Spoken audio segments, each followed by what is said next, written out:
A university professor started off his class by picking out of his back pocket a £20 note. And in this lecture hall of about 200 people, he asked, how many of you would like this note? Naturally, all 200 hands went up.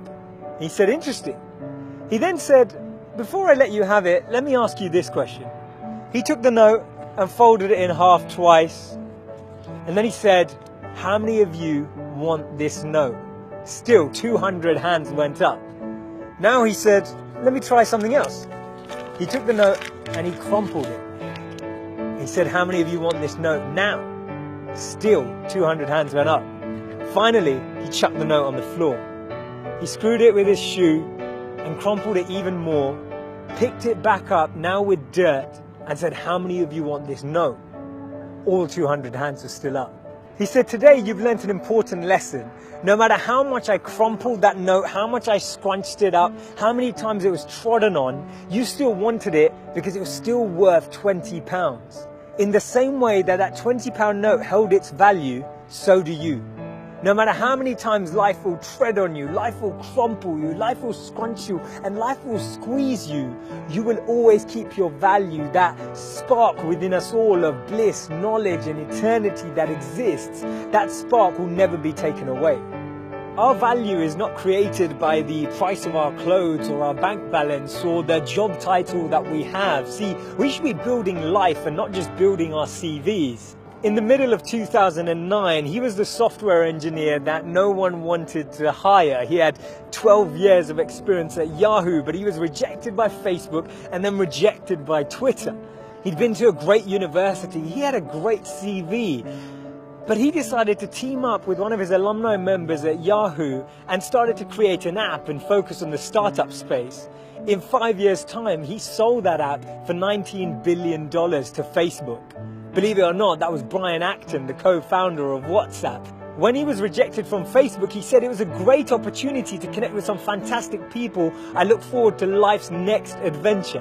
When he was rejected by Twitter, he responded by saying, worked out, it was quite a long commute.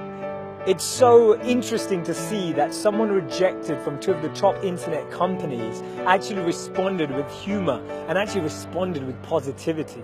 This lady was diagnosed with clinical depression. Her marriage had failed and she was jobless with a dependent child. She was on a 4-hour delayed train journey from Manchester to London when she came up with this idea, and she started to write this book about this wizard.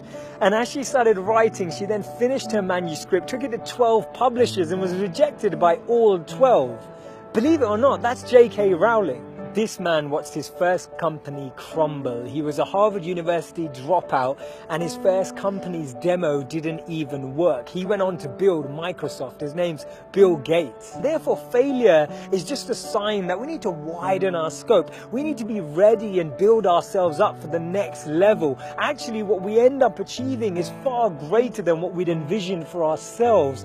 And this divine plan, this orchestration can't be happening without this intervention that occurs, because if we had it our way, we'd just settle, we'd just accept what we thought was our goal, what we thought we were chasing.